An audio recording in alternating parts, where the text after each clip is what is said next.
परवरदिगार जल्ल जलालहू ने जिस तरीके से बहुत सारे हुकूक हमारे ज़िम्मे रखे हैं, उन हुकूक की अगर सही मानों में अदायगी न हो तो इंदल्लाह व इंदर रसूल मुआख़ज़ा भी होगा, और हुकूक की अदायगी सही तौर पर न करने की बुनियाद पर नुकसान और ख़सारा भी उठाना पड़ेगा। मिसाल के तौर पर अक्सर आप खिताबात सुनते हैं तो उसमें ये ज़रूर सुनते हैं कि माँ बाप का हक़ अदा न करने वाले के लिए अल्लाह ने ये फरमाया, उसके रसूल सल्लल्लाहु अलैहि वसल्लम ने ये फरमाया। ऐसे ही वालिदैन अगर बच्चों के हुकूक अदा न करें और वो बच्चे बिगड़ जाएं तो क़यामत में उनके सिलसिले में भी मुआख़ज़ा होगा। उस्ताद के हुकूक हैं, माँ बाप के हुकूक हैं, शेख के हुकूक हैं, औलाद के हुकूक हैं, भाई बहनों के हुकूक हैं। ये सारे हुकूक अल्लाह अज़्ज़ व जल्ल ने मुतअय्यन फरमाए हैं, उसके रसूल सल्लल्लाहु अलैहि वसल्लम ने मुतअय्यन फरमाए हैं। और हुस्न इत्तेफाक, हर बाप अपने बिगड़े हुए बेटे को अपना हक याद दिलाता है कि बेटा तुझे नहीं मालूम मेरा हक क्या है। जरा सी बदतमीजी किया तो बाप डांटता हुआ नजर आएगा, तुझे बेअदबी की सजा मिलेगी, माँ डांटती हुई नजर आएगी।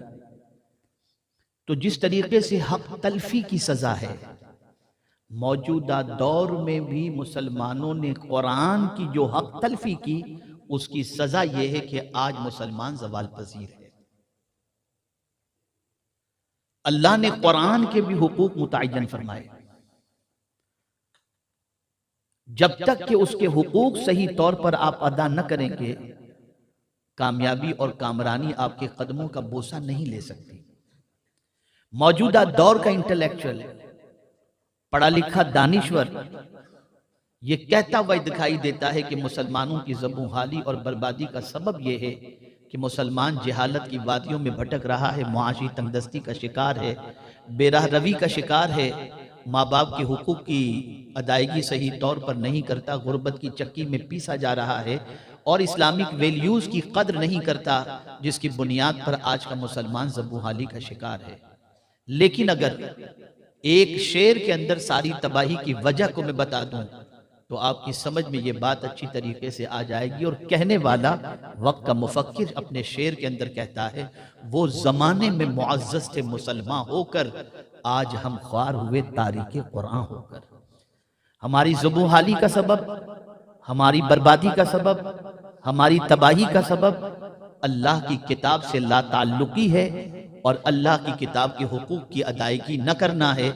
जब तक हमारे घरों की जीनत अल्लाह की किताब इस एतबार से थी कि घर का निज़ाम कुरान के सांचे में ढला हुआ था, घर की दीवारें कुरान की तिलावत की गवाही देती थी, घर में सुबह अल्लाह की किताब की तिलावत से होती, घर में रात अल्लाह की किताब की तिलावत से होती, घर का बच्चा कुरान की तिलावत करते हुए माँ बाप को देखता था, तब तक हमारे घर का निज़ाम जुदा था। लेकिन जब से सिचुएशन ये बनी, आँख खुली तो गाली बकते माँ को देख रहा है, आँख खुली तो टीवी देखते माँ को देख रहा है, आँख खुली तो बाप को सिगरेट पीते देख रहा है। कभी बच्चों ने अपने माँ बाप के हाथ में कुरान देखा ही नहीं और बच्चों को तरगीब मिली ही नहीं। नतीजतन आज हमारी सिचुएशन जो है वो इस तरीके की है कि जिसका तज़किरा करना बेसूद है। हर कोई जानता है कि उम्मत मुस्लिमा आज कहां पर खड़ी है। मुमकिन है कि आप में से किसी के जहन में ये बात आए कि कुरान के हुकूक क्या है, जरा आज हम जान लें, ताकि कुरान की हक तलफी न हो और कुरान के हुकूक को हम सही तौर पर अदा करके अल्लाह और उसके रसूल जल्ल जलालुहु व सल्लल्लाहु अलैहि वसल्लम की बारगाह में सुरखरुई हासिल कर सकें। मेरे प्यारे आका सल्लल्लाहु तआला अलैहि वसल्लम के प्यारे दीवानों, सबसे पहला हक, एक मरतबा दुरूद शरीफ पढ़ लें। अल्लाहुम्मा सल्ली अला सय्यिदिना व मौलाना मुहम्मदिन मअदनिल जूद वल करम व आलिहि व अस्हाबिहि व बारिक व सल्लिम सलातम व सलामन अलैका या सय्यिदी या रसूल अल्लाह सल्लल्लाहु तआला अलैहि वसल्लम। सबसे पहला हक कुरान का क्या है? तो कुरान कहता है, आमनर रसूल बिमा उनज़िला इलैहि मिर रब्बिही वल मुमिनून।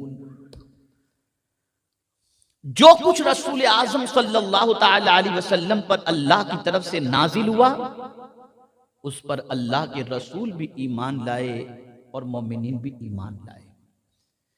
तो अल्लाह की किताब का पहला हक ये है कि इस पर ईमान लाओ कि ये किसी इंसान की किताब नहीं, ये अल्लाह की किताब है।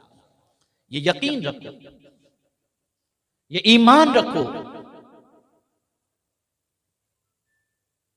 और कुरान ने खुद वाज़ेह लफ्जों के अंदर फरमा दिया, तंज़ीलुम मिर रब्बिल आलमीन नज़ल बिहिर रूहुल अमीन अला क़ल्बिका लितकूना मिनल मुंज़िरीन बिलिसानिन अरबिय्यिन मुबीन।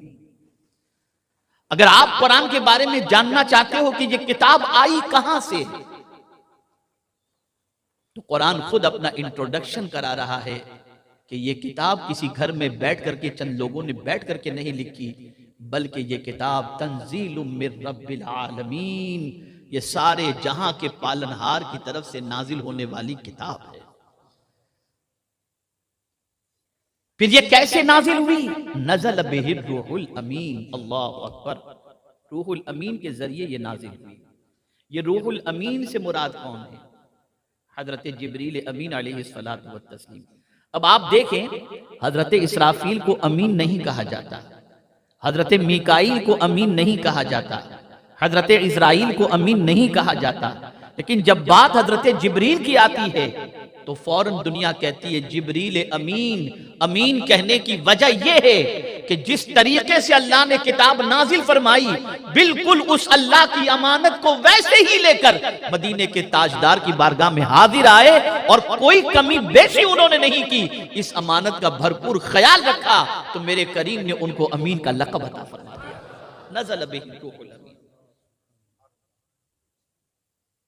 ऐ रसूल आज़म सल्लल्लाहु अलैहि वसल्लम के दीवानों, मेरे करीम के इल्म में यह बात है कि दुनिया तरक्की करेगी, मॉडर्न टेक्नोलॉजी आगे बढ़ेगी, दुनिया तरक्की की शाहराह पर गामजन होंगी, लेकिन उस वक्त के लिए भी ये नहीं कि 1500 साल 1450 साल पहले दानिश्वरों से सिर्फ कहा गया हो, बल्कि कुरान का चैलेंज कयामत तक के लिए अल्लाह ने रखा कि चाहे 1000 तरक्की कर लो, 1000 कामयाबी की मंजिलों को तय कर लो, लेकिन तुम्हारी तरक्की उस मकाम तक नहीं पहुंच सकती जो अल्लाह की किताब का मकाम है।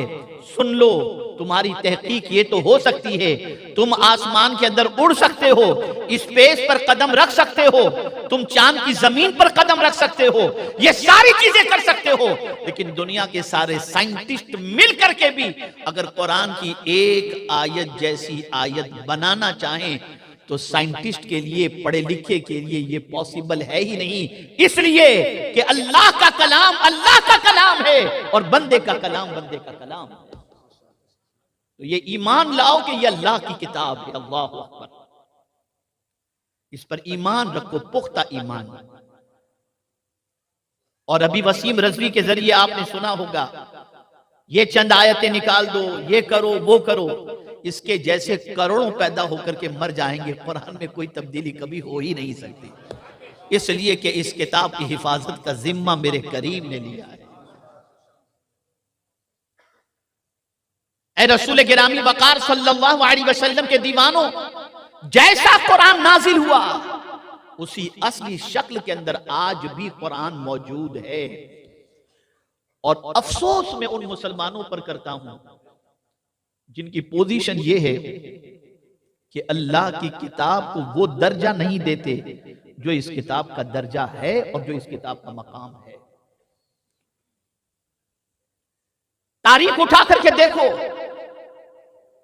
अल्लाह ने साहबा को जो कामयाबी और कामरानी अता फरमाई, उसकी वजह क्या थी? इस किताब से उनका रिश्ता मजबूत था, इस किताब से उनका ताल्लुक मजबूत था, उनकी रात होती कुरान के साए में, उनकी जिंदगी गुजरती थी कुरान के दस्तूर के मुताबिक। तो नतीजा ये होता कि वो जहां जाते कुरान मुकद्दस की बरकतें उनके साथ होती और अल्लाह उन्हें कामयाबी से हमकनार फरमाता। तो कुरान का पहला हक ये है कि इस पर ईमान लाया जाए कि ये अल्लाह की किताब है और इसमें जो कुछ भी है, यानी एक एक हर्फ और एक एक नुक्ते पर कि ये अल्लाह की किताब है, इस पर ईमान लाना जरूरी है। ये नहीं कि अफतुमिनून बिबादिल किताब व तकफुरून बिबाद, चंद आयतों के बारे में आप जो है ईमान लाएं और चंद आयतों का इनकार करें। ऐसा ईमान नहीं, कुरान चाहता है इसके एक एक नुक्ते पर तुम्हारा ईमान होना चाहिए कि ये सब कुछ अल्लाह रब्बुल इज्जत जल्ल जलालहू की तरफ से है। तो इस किताब का पहला हक, इस पर ईमान लाओ, जम जाओ इसके ऊपर। इस किताब जैसी कोई किताब है ही नहीं, और दुनिया के सारे पढ़े लिखे मिल करके भी इस किताब की एक आयत जैसी आयत बनाना चाहें मुहाल है, नामुमकिन है, कर ही नहीं सकते, इसलिए कि ये किताब मेरे करीम की किताब है। और फिर इस किताब पर यह नहीं कि जिस पर नाजिल हुई ये किताब, उनके हवाले से कुरान कहता है आमनर रसूल बिमा उनजिल इलैहि मिर रब्बिही, जो कुछ अल्लाह की तरफ से नाजिल हुआ उस पर रसूल भी ईमान लाए, यानी हुजूर सल्लल्लाहु अलैहि वसल्लम का भी ईमान अल्लाह की किताब पर कि ये अल्लाह की किताब है। और जब ये ईमान पुख्ता हो जाता है कि ये अल्लाह की किताब है और आदमी अपना ईमान इस पर पुख्ता कर लेता है, तो फिर उसकी सिचुएशन ये होती है कि इसी ईमान की बुनियाद पर वो बंदा मुतहर्रिक हो जाता है, उसका जुमूद टूटता है। इसलिए कि मैं आपको बताऊं कि दुनिया का हर पढ़ा लिखा इंसान फुटपाथ पर बिकने वाली हर किताब को पढ़ करके वहां से नतीजा अखज नहीं करता या राह हासिल नहीं करता, बल्कि पढ़ा लिखा इंसान जब कोई किताब पढ़ना चाहता है तो वो ऐसे राइटर की किताब पढ़ता है जिस राइटर की किताब को पढ़ने के बाद फिक्र भी बने, राह भी मिले, उरूज भी नसीब हो, कामयाबी भी नसीब हो, तरीका भी नसीब हो, और उस किताब को पढ़ने के बाद उसकी सोच के अंदर इनकलाब पैदा हो। तो जब तक के राइटर से उसका ताल्लुक या उसके इल्म से उसका ताल्लुक नहीं होगा, उस वक्त तक उस राइटर की किताब को वो पढ़ नहीं सकता। इसलिए जब हम ईमान मुजमल या ईमान मुफस्सल जो भी आप देख लें, ईमान मुजमल के अंदर क्या पढ़ते हैं, आमनतु बिल्लाह, अल्लाह पर मैं ईमान लाया।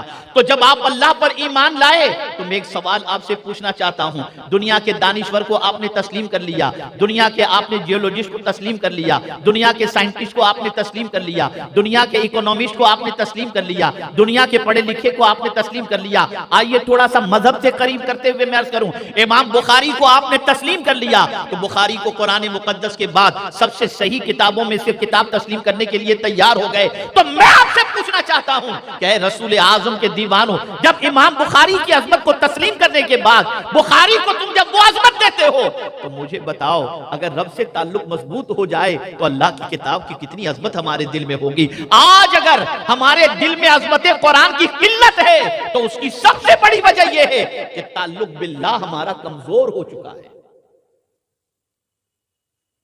मैंने अभी गुज़िश्ता कल एक नशिस्त में मैंने बात बताई कि ताल्लुक बिल्लाह जब मजबूत होता है तो मायूसी से इंसान निकल जाता है। ताल्लुक बिल्लाह जब मजबूत होता है तो मुस्तकबिल के खतरात से बेनियाज हो जाता है।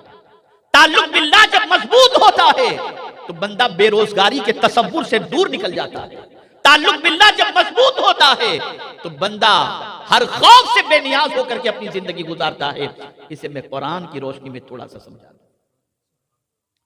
पैगंबर रहमत सल्लल्लाहु अलैहि वसल्लम का ताल्लुक बिल्लाह कितना स्ट्रॉन्ग था, कितना स्ट्रॉन्ग था। गारे सौर के अंदर दो हैं, रसूल आजम सल्लल्लाहु अलैहि वसल्लम और सिद्दीक आजम, दोनों मौजूद हैं। सिचुएशन ऐसी है कि दुश्मन गार के दहाने तक पहुंच चुका है। कोई और बात भी हुजूर सिद्दीक अकबर की तसल्ली के लिए फरमा सकते थे, ये कह सकते थे अबू बकर गम न करो, कोई टेंशन लेने की जरूरत नहीं है, कोई अपने तक नहीं पहुंच सकता, ये सारी बातें फरमा सकते। लेकिन तौहीद का जाम मेरे मुस्तफा को पिलाना था तो फरमाया अबू बकर ला तहज़न इन्नल्लाह मअना, अबू बकर गम न करो, अल्लाह हमारे साथ। तो ताल्लुक बिल्लाह जब मजबूत होता है तो बंदा हर गम से बेनियाज हो जाता है। इसी को थोड़ा सा और आगे अर्ज करता हुआ चलूं, जब जंगे बद्र के मौके पर शिकस्त खुर्दा मक्के के लोग पलट कर जाते हैं तो अबू सुफियान ने कहा था आइंदा साल फिर हम इसी जगह पर जमा होंगे और जंग करेंगे बद्र सानी के लिए। रसूल गिरामी वक़ार सल्लल्लाहु अलैहि वसल्लम ने चैलेंज कबूल कर लिया, आएंगे आइंदा साल, और ताजदार कायनात सल्लल्लाहु अलैहि वसल्लम ने तैयारियां शुरू कर दी। अबू सुफियान को मक्के में इत्तिला मिली कि पैगंबर रहमत सल्लल्लाहु अलैहि वसल्लम तैयारी कर रहे हैं।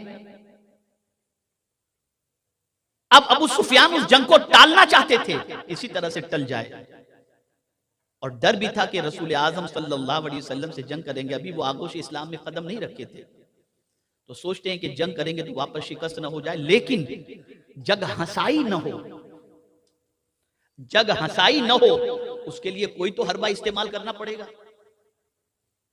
अब मीडिया का रोल क्या होता है उसे समझो आप। आज भी क्यों मीडिया पर गैरों ने कब्जा कर रखा है? वजह यह है कि आप तक सही इत्तिलाआत न पहुंचे, वही इत्तिलाआत पहुंचे जो आपके मोरल को डाउन कर दे। अभी जो फिलिस्तीन के अंदर हुआ, 11 दिनों तक जंग चली, आपको मालूम है इसराइल का कितना नुकसान किया उन लोगों ने? 900 अरब डॉलर का नुकसान किया है। फिलिस्तीनियों ने 900 अरब डॉलर का नुकसान किया है। लेकिन मीडिया में क्या बताया जा रहा था? सोशल मीडिया पर आप देखें, फिलिस्तीन के बच्चे रो रहे हैं, इमारतें गिर रही हैं, ये सारी चीजें, ताकि मुसलमान बिल्कुल दब जाए, मोरल डाउन हो जाए। मैं कहता हूं अगर जंग में इसराइल को फतह नसीब हुई तो फिर नितिन याहू को क्यों जाना पड़ा और मोसाद के चीफ को रिजाइन क्यों देना पड़ा? मीडिया आज जितना भी है सब आपको जो दिखाता है वो सही नहीं। मैं आपको कुरान की रोशनी में समझा रहा हूं ताकि आप समझ सकें। तो अबू सुफियान ने देखा कि सिचुएशन बड़ी वर्स्ट है और जंग के अंदर अगर हम गए तो शिकस्त हमारा मुकद्दर बन जाएगी। तो मदीने शरीफ से एक साहब मक्का मुकर्रमा आए हुए थे। अबू सुफियान ने उनसे मीडिया का रोल प्ले करने के लिए कहा। उनसे उन्होंने कहा कि देखो मैं तुम्हें एक खतीर रकम देता हूं और तुम एक काम करो, जब तुम मदीने शरीफ वापस लौटो ना तो जा करके तुम मदीने के एक एक सहाबी के घर के दरवाजे पर जाकर के एक एक सहाबी से कांटेक्ट करना और उनसे कहना कि अबू सुफियान ने बहुत बड़ी फौज तैयार कर रखी है, तुम लोग मुकाबला नहीं कर सकते, इसलिए जाने का इरादा तर्क कर। कुरान कह रहा है, मैं आपको समझा रहा हूं। वो शख्स मदीने मुनव्वरा पहुंचे और पहुंचने के बाद एक एक सहाबी से अबू सुफियान ने बड़ी फौज तैयार कर रखी है, अबू सुफियान ने बड़ी फौज तैयार कर रखी है। कुरान कहता है अन्नन्नास कद जमाउ लकुम फख्शौहुम, कि बेशक उन लोगों ने बड़ी फौज तैयार कर रखी है, फख्शौहुम, उनसे डरो। तवज्जो चाहूंगा, ये प्रोपेगेंडा, बड़ी फौज तैयार कर रखी है, उनसे डरो। लेकिन जिनका ईमान अल्लाह और उसकी किताब पर स्ट्रांग था, उन्होंने सुनने के बाद क्या कहा और उनकी कैफियत क्या बनी, ये मैं नहीं कहता, अल्लाह की किताब कहती है कि उन्होंने उनके बारे में अल्लाह की किताब कहती है फज़ादतहुम ईमाना, ये सुनने के बाद उनका ईमान और बढ़ गया और वो फौज पर भरोसा कर रहे थे। और कुरान कहता है वक़ालू हस्बुनल्लाहु व निअमल वकील, सहाबा ने कहा अल्लाह हमारे लिए काफी है और बेहतरीन कारसाज है। तो ताल्लुक बिल्लाह जब स्ट्रांग हो तो बंदा डरा नहीं करता। हम उस रब की बारगाह में सर झुकाते हैं जो रब हय्यो कय्यूम है। इसीलिए जब भरोसा करने की अल्लाह पर बात आती है तो कुरान कहता है मरने वालों पर क्या भरोसा करते हो, दुनिया से जाने वालों पर क्या भरोसा करते हो, और करके लोगों पर क्या भरोसा करते हो, सरमाए पर क्या भरोसा करते हो। अगर भरोसा करना है तो उस जात पर करो, वतवक्कल अलल हय्यिल लज़ी ला यमूत, उस रब पर भरोसा करो जो हमेशा से जिंदा है और हमेशा रहेगा और कभी उसे मौत आने वाली ही नहीं है। उस रब पर भरोसा करो।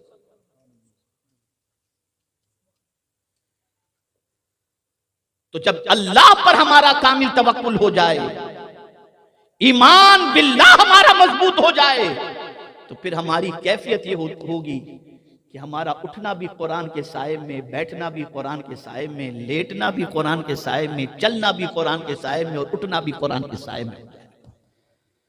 लेकिन हमने तो अपने अल्लाह के बारे में कुछ जाना ही नहीं और जानते ही नहीं, जाना नहीं, जानते ही नहीं कुछ कि हम किसके बंदे हैं और हमारे रब की शान क्या है, जानते ही नहीं।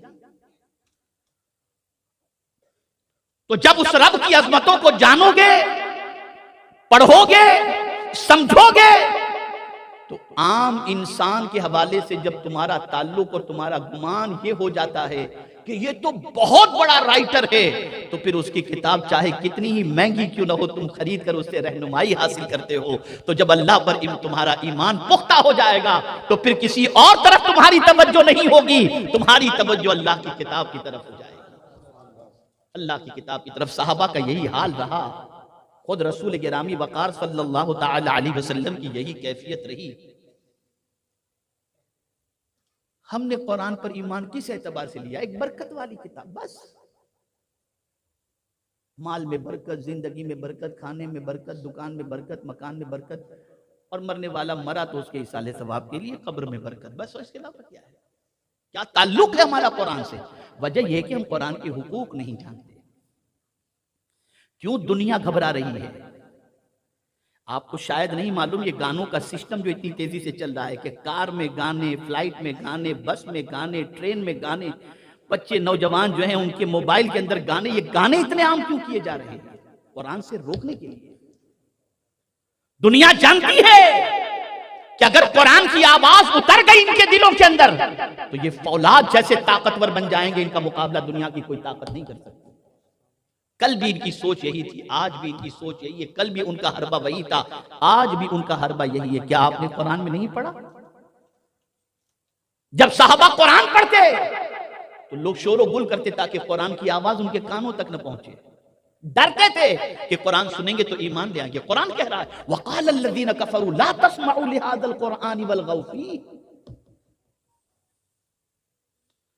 काफिर कहा करते थे कुरान मत सुनो, शोर मचाओ, शोर मचाओ, ताकि ये मगलूब हो जाए। आप जरा सोचो, हमारे कानों में कुरान की आवाज नहीं पहुंच रही, इसलिए हम मगलूब हैं। कुरान सुनने का जज्बा खत्म हो गया, मगलूब हैं। कुरान पर अमल का जज्बा खत्म हो गया, मगलूब हैं। कुरान के साए में जिंदगी गुजारने का जज्बा खत्म हो गया, मगलूब हैं। और जब हम कुरान का दामन थाम लेंगे तो अल्लाह हमें उठा लेगा और हमें उरूज और कामयाबी की शाहरा पर गामजन फरमा देगा। तो पहला हक इस किताब का यह है कि इस पर ईमान लाओ कि यह अल्लाह की किताब है और इस जैसी कोई किताब है ही नहीं, कोई नहीं। और फिर इस किताब की शान क्या है? तुम्हें कोई रास्ता चाहिए ना। आज मुसलमान कह रहा है कि हमें कोई रास्ता नहीं दिखाई देता, क्या करें? तो कोई पॉलिटिशियन कहता है ऐसा करो, कोई साइंटिस्ट कहता है ऐसा करो, कोई बिजनेसमैन कहता है ऐसा करो, कोई क्या कहता है, कोई क्या कहता है। तो हो सकता है बताने वाले का रास्ता सीधा भी हो और टेढ़ा भी हो, लेकिन अगर आपको ऐसा रास्ता चलना है जो बिल्कुल सीधा रास्ता हो और जिस रास्ते पर चलने के बाद आप मंजिल मकसूद को पहुंच जाओ, तो कुरान से पूछते हैं कि भाई वो रास्ता जरा है, कुरान तू ही बता दे। तो कुरान अपना तारुफ कराता है, इन्ना हादल कुरान यहदी लिल्लती हिया अक़वम, कि बेशक ये कुरान सबसे सीधा रास्ता दिखाने वाली किताब है। ये किताब सीधा रास्ता दिखाती है।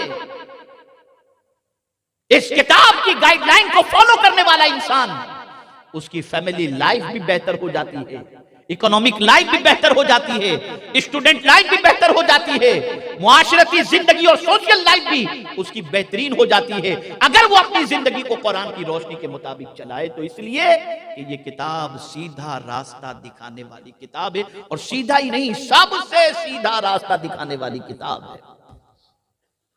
तो पहला हक इस किताब का यह है कि इस पर ईमान लाओ। समझ गए मेरी बात? समझे या नहीं समझे? आप जवाब दें तो मुझे भी समझ में आए कि आप समझ रहे हैं। समझे ना इस किताब पर? लेकिन कैसा ईमान? हाँ ये अल्लाह की किताब है, ऐसा नहीं, ये ऐसी अल्लाह की किताब है कि इस किताब जैसी कोई किताब है ही नहीं। ये अल्लाह की वो अजीम तरीन किताब है, इसकी हिफाजत का जिम्मा अल्लाह ने लिया है। ये यकीन पुख्ता रखो, ये अकीदा पुख्ता रखो। आइए दूसरे हक की तरफ चलते हैं। क्योंकि क़िरात की दस्तारबंदी है, ये अभी जब मैं पहुंचा तो मुझे क़ारी साहब क़िबला फरमाया कि बच्चों की क़िरात की दस्तारबंदी है, कुछ कुरान पर गुफ्तगू हो जाए।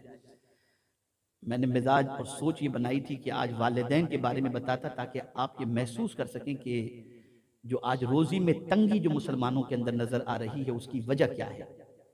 उसको भी मैं हदीस की रोशनी में आपके सामने पेश करता। लेकिन क़ारी साहब की इतनी मेहनत, इतनी मशक्क़त, और क़ारी साहब ने ये बात बताई तो दिल बाग बाग हो गया अल्हम्दुलिल्लाह कि 2010 में मुहिब गिरामी मौलाना सैयद अमीनुल क़ादरी साहब यहाँ आए थे, मुलाकात हुई, या ये इनसे मिलने गए थे, और उसी में जहन साजी थोड़ी सी हुई और बात बनी और अल्हम्दुलिल्लाह काम शुरू हो गया। तो अल्लाह ताला सैयद अमीनुल क़ादरी साहब को भी दराज की उम्र बिल खैर अता फरमाए।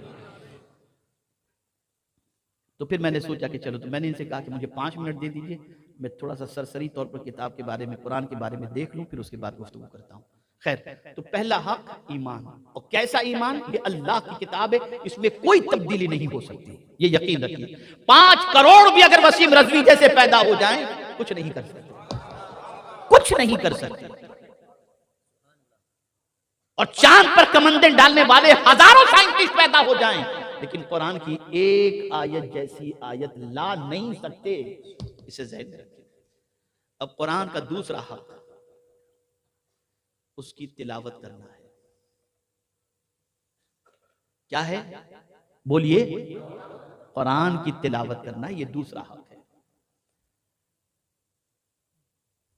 और कैसी तिलावत करना है? अब यहां क़िराअत का मामला, तजवीद का मामला आपके सामने आ जाएगा। कैसी तिलावत करना है?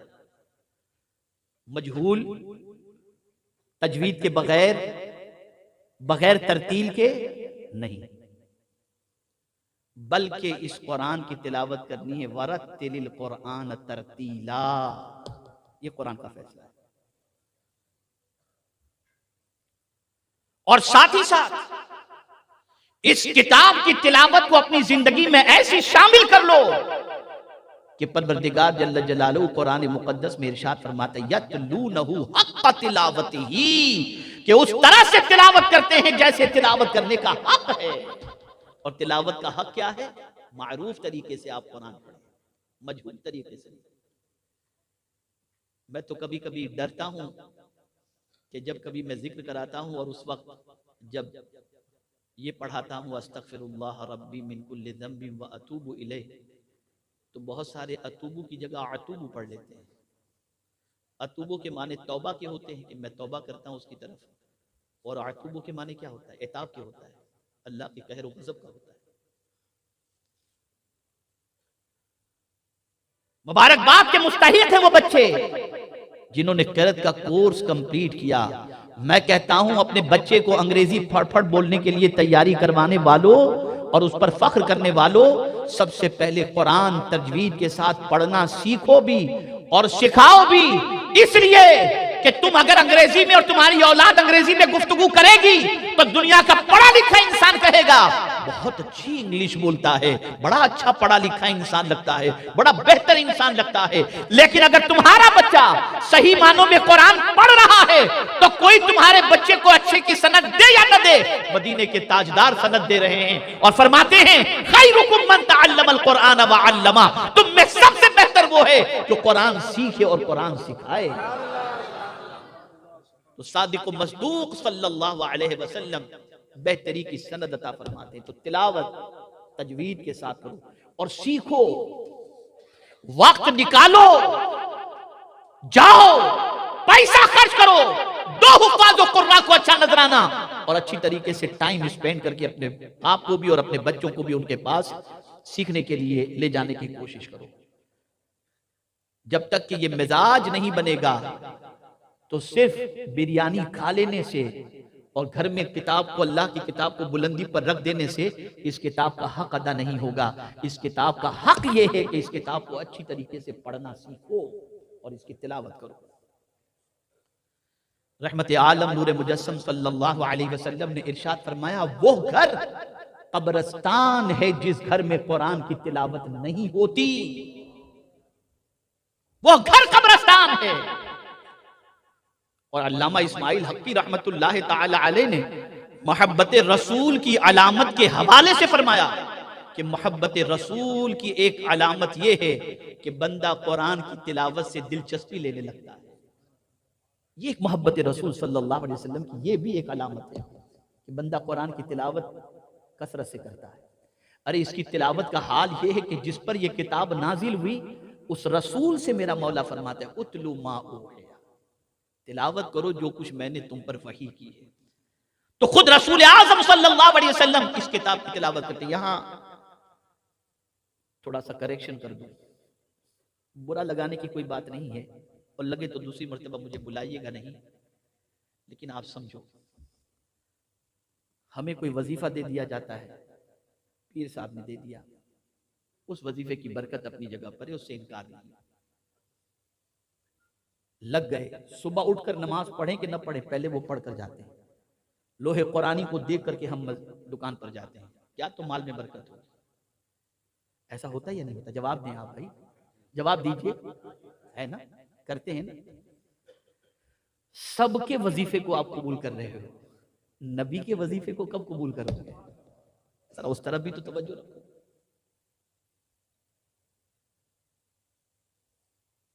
उस वजीफे को कब अपनाओगे? मेरे आका सल्लल्लाहु अलैहि वसल्लम इरशाद फरमाते हैं कि अगर कोई शख्स कुरान शरीफ की तिलावत में इतना गुम हो गया, इतना गुम हो गया कि दुआ मांगने का वक्त भी तिलावत में खर्च कर दिया और दुआ न मांग सका, सरकार फरमाते उसकी तलब से ज्यादा मौला उसे अता फरमाए, उसकी ख्वाहिश से ज्यादा मौला उसे अता फरमाए। ये कुरान की तिलावत। हज़रत अब्दुल्लाह इब्न मसऊद रज़ियल्लाहु तआला अन्हु बीमार हुए, जामिउल कुरान कामिलुल हया वल ईमान मुजहिज़ जैशिल उसरत फी दिदर रहमान सय्यदना उस्मान इब्न अफ़्फ़ान रज़ियल्लाहु तआला अन्हु पहुंचे, इयादत किया, देखा तो महसूस कर लिया आपने कि अब ज्यादा दिनों तक की जिंदगी नहीं है, और आप बेपनाह दौलत लेकर के पहुंचे थे।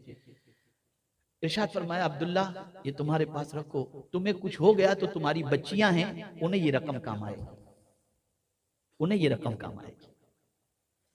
बीमार हजरत अब्दुल्ला इब्न मसऊद रज़ियल्लाहु तआला अन्हु उठ करके बैठ गए और अर्ज करने लगे, हुजूर आपको क्या ऐसा लगता है कि मेरे मरने के बाद मेरी बच्चियां फाके में गिरफ्तार हो जाएंगी?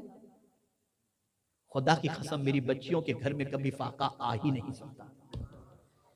हजरत उस्मान इब्न अफ़्फ़ान ने फरमाया कि तुम इतने यकीन के साथ किस बुनियाद पर कह रहे हो? तो कहते हैं आकाए करीम सल्लल्लाहु अलैहि वसल्लम ने इरशाद फरमाया, जो शख्स अपनी बच्चियों को सूरह वाक़या की तिलावत का आदी कर दे, और जो बच्चियां सूरह वाक़या, जो भी बच्ची हो या बच्चा सूरह वाक़या की तिलावत का रोज रात का आदी बन जाए, उसके घर में कभी फाका नहीं आ सकता। मैंने अपनी बच्चियों को सूरह वाक़या याद करा दी और मेरी बच्चियां रोजाना सूरह वाक़या की तिलावत करती हैं, मेरी बच्चियों को कभी फाका नहीं। बेटा बैठ जाओ, बैठ जाओ, एक मरतबा दुरूद शरीफ पढ़े। अल्लाहुम्मा सल्ली अला सय्यिदिना व मौलाना मुहम्मद मअदनिल जूद वल करम व आलिहि व अस्हाबि व बारिक वसल्लम। तो कुरान शरीफ की तिलावत करना ये इसका दूसरा हक है। मैं आपसे एक सवाल पूछना चाहता हूं, जितना व्हाट्सएप को आप चेक करते हो, जितना अखबार ऊपर से लेकर नीचे तक और पूरा पढ़ डालते हो, रोजाना आप एनडीटीवी और जी टीवी और एबीपी टीवी पे जाकर के न्यूज जितना देखते हो, आप थोड़ा सा याद करो कि आखिरी मर्तबा कुरान की तिलावत आपने कब की थी? याद करो, कब आपने कुरान खोला था आखिरी मर्तबा, जरा उसको याद करो। और दूसरे एंगल से मैं आपसे सवाल पूछता हूं कि आप में से कितने ऐसे हैं जिनको कुरान पढ़ना आता है?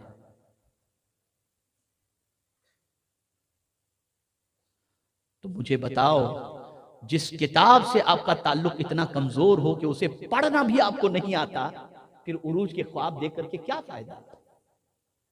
इसलिए कि कुरान के एक नुक्ते का इनकार करना इस्लाम से निकल जाना है, एक हर्फ का इनकार करना इस्लाम से खारिज हो जाना है। तो आप इस किताब पर ईमान से लिप सर्विस वाली पोजीशन में जबान से ईमान ले आए और पढ़ना लिखना कुछ भी नहीं। बहुत दुआएं हम करते हैं, अल्लाह हम पर रहम फरमा, ए अल्लाह हम पर करम फरमा। बिल्कुल दुआ करनी चाहिए, वो रहम नहीं फरमाएगा तो कौन करेगा। लेकिन उसने एक जगह कहा कि तुम न मांगो मुझसे, चुप रहो। अगर तुम चाहते हो कि मैं तुम पर मेहरबानी करूं तो तुम खाली चुप रहो, तब भी मैं तुम पर मेहरबानी करूं। कब चुप रहो, कहां चुप रहो? तो कुरान कहता है, इज़ा क़ुरिअल क़ुरआन फस्तमिऊ लहू व अंसितू लअल्लकुम तुरहमून। जब कुरान पढ़ा जाए चुप रहो और खामोशी से सुनो, मत मांगो, अगर नहीं मांगोगे कोई बात नहीं, लेकिन चुप रहने और सुनने पर भी हम तुम पर रहमो करम की बारिशें नाजिल कर देंगे। जिस कौम की सिचुएशन ऐसी हो कि कुरान सुनना भी अच्छा न लगता हो, पढ़ना भी अच्छा न लगता हो, वो कौम उरूज की शाहरा पर कैसे गामजन हो सकती है? तो कुरान की तिलावत ये इसका दूसरा हक है। कुरान का तीसरा हक, ये सारी चीजें तफसील चाहती हैं, एक एक हक पर तफसीली गुफ्तगू हो सकती है, लेकिन मैं थोड़ा सा गुफ्तगू को समेटते हुए चलता हूं। तीसरा हक क्या है कुरान का?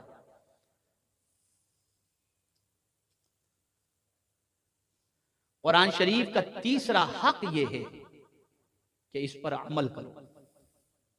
क्या करो इस पर? ये नहीं कि 2 आयत पर अमल करो, बाकी आयतों के बारे में कहो माज अल्लाह मौलाना, आज के दौर में इस पर अमल तो बहुत डिफिकल्ट है। ये नहीं, कुरान कहता है इत्तबिऊ मा उनज़िला इलैकुम मिन रब्बिकुम, और अगर तुम सीधे रास्ते के मुसाफिर बनना चाहते हो फत्तबिऊहु लअल्लकुम तहतदून हुदल लिल मुत्तकीन। एक तरफ इत्तिबा हुजूर की करने पर हिदायत के बारे में फरमाया गया, और एक तरफ कुरान के बारे में फरमाया गया कि इत्तबिऊ मा उनज़िला इलैकुम मिन रब्बिकुम वला तत्तबिऊ मिन दूनिही औलिया कलीलन मा तज़क्करून। ये कुरान कह रहा है। और सबसे अच्छी बात जिस पर अमल करना चाहिए वो क्या है? वो कुरान है। कभी हमने इसको अमल की किताब समझने की जहमत की? बल्कि मैं अगर कहूं तो गलत न होगा, पूरी दुनिया में, एक जगह की बात नहीं कर रहा, नाकिस ऑब्जर्वेशन के एतबार से पूरी दुनिया का अगर जायजा लिया जाए तो 5, 7, 8, 10 अहकाम से ज्यादा या आयतों से ज्यादा कुरान पर अमल हो ही नहीं रहा। नमाज, रोजा, हज, ज़कात, बस ये कुछ चीजें हैं, इस पर थोड़ा सा अमल होता है। बाकी सारी किताब को हमने ताक की ज़ीनत बना दी, और माज़अल्लाह बहुत सारे मुसलमानों ने इसे अमल की किताब को समझा ही नहीं, सिर्फ यह है कि बरकत की किताब समझ करके इसको बैठ गए। कुरान कहता है हाज़ा किताबुन अंज़लनाहु मुबारकुन फत्तबिहू, पैरवी करो इसकी, इत्तिबा करो इसकी। अब इत्तिबा किसे कहते हैं इसको भी समझो, इसको भी समझो। पैरवी किसे कहते हैं? अल्लाह अकबर, अल्लाह अकबर। ताजदार करबला इमाम अली मकाम अला जद्दिही व अलैहि सलातु वस्सलाम सवारी पर सवार होकर मदीने की गली से गुजर रहे थे। चंद गरीब नादार लोग गली के किनारे बैठ करके खा रहे थे।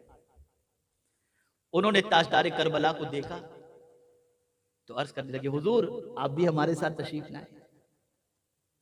कभी गरीब कहता है ना, कहा उन्होंने। इमाम हुसैन सवारी से उतरे, उन लोगों के साथ बैठकर खाए, खा करके फिर सवारी पर बैठे तो आंखों से आंसू जारी थे, रो रहे थे। और उसके बाद उन लोगों से इमाम हुसैन ने फरमाया, तुम भी मेरे घर आओ ताकि मैं भी तुम्हारी जियाफत कर सकूं, तुम्हारी खिदमत कर सकूं। और फिर रोने की वजह जब पूछी गई तो अब देखिए कुरान पर अमल किसको कहते हैं। कहते मुझे मान इनके बुलाने पर कुरान की एक आयत याद आ गई कि अल्लाह ताला तकब्बुर करने वाले से मोहब्बत नहीं फरमाता। तो मैंने इन गरीब की दावत पर उतर कर अल्लाह की इस किताब को सामने रखते हुए इनके साथ बैठ गया ताकि तकब्बुर करने वालों में मेरा शुमार न हो पाए। सिर्फ आयत ज़हन में आते ही उस पर इस तरीके से अमल हो रहा है। तो सिचुएशन ये हुई कि 22,000 के लश्कर के सामने भी पेशानी पर शिकन नहीं आ रही थी और बेखौफ व खतर मुकाबले के लिए तैयार थे। ये कुरान पर अमल की ताकत थी। और जिनकी ताकत का आलम ये हो कि गाने सुनकर रोते हों, गजलें सुनकर रोते हों, लड़कियों के पीछे भागते हों, आवारा गर्दी करते हों, बुराइयों के दलदल में डूबे हुए हों, कहां से ताकत आएगी उनके पास? वो तो मच्छर से भी डरेंगे, चूहे से भी डरेंगे। कहां से आएगी ताकत? ताकत अगर कोई किताब दे सकती है तो वो अल्लाह की किताब ताकत दे सकती है। यही वजह है कि मौला अली करमल्लाहु ताला वजहुल करीम फरमाते हैं, मैं घोड़े की एक जीन पर एक कदम और दूसरे पर दूसरा कदम रखते तक पूरा कुरान खत्म कर लेता। सिचुएशन है। ये किताब ताकत देने के लिए आई, ये किताब कुव्वत अता करने के लिए आई। इस किताब से अपने ताल्लुक को मजबूत करो, और इस किताब को अमल की किताब बनाओ। जो कुछ भी इसके अंदर अल्लाह का हुक्म मौजूद है उसे सुनो और सुनकर उस पर अमल के लिए तैयार हो जाओ। ये नफ्स पर तो गिरा गुजरेगा, ये समझ लीजिएगा। जब भी कुरान की किसी आयत पर अमल की बात आएगी ना, सुनने के बाद अरे यार बहुत डिफिकल्ट है, नुकसान हो जाएगा, माअज़ल्लाह, अपनी अक्ल से आप सोचेंगे। तो मैं हमेशा कहा करता हूं, अक्ल और ईमान का जब तकाबुल हो ना, तो अक्ल के फैसले को कबूल मत करना, ईमान के फैसले को कबूल करना। मिसाल के तौर पर मैं आपको बताऊं, आपके बैंक के अंदर लाखों रुपए पड़े हुए हैं,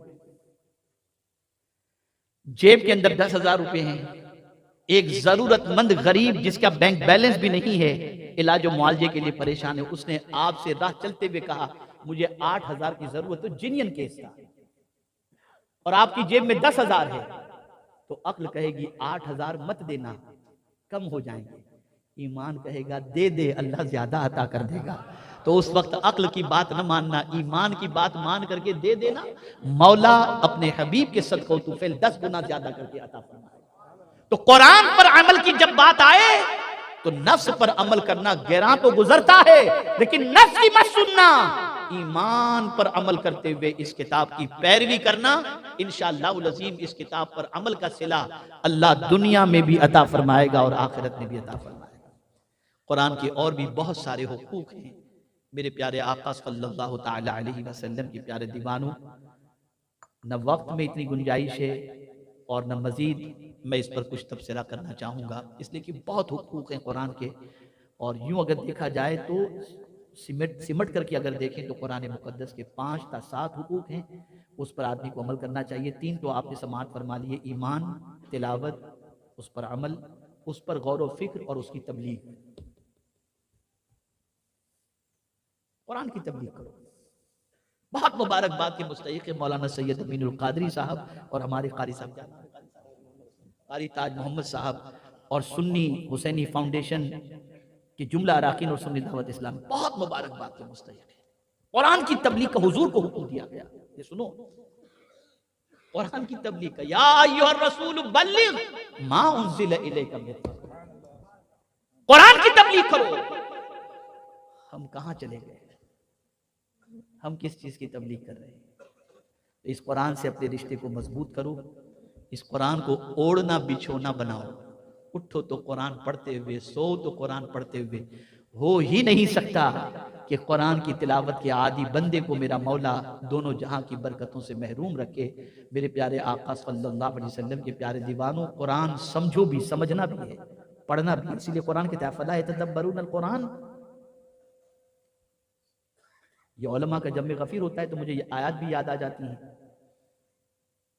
कुरान के ऊपर गौर करने का, कुरान अफ़ला यतदब्बरून कुरान, फिर कोई बहुत मुश्किल है तो कुरान कहता है वलक़द यस्सरनल कुरान लिज़्ज़िक्र, हमने तो इसको आसान पैदा नाजिल किया है। कौन कहता है ये डिफिकल्ट है?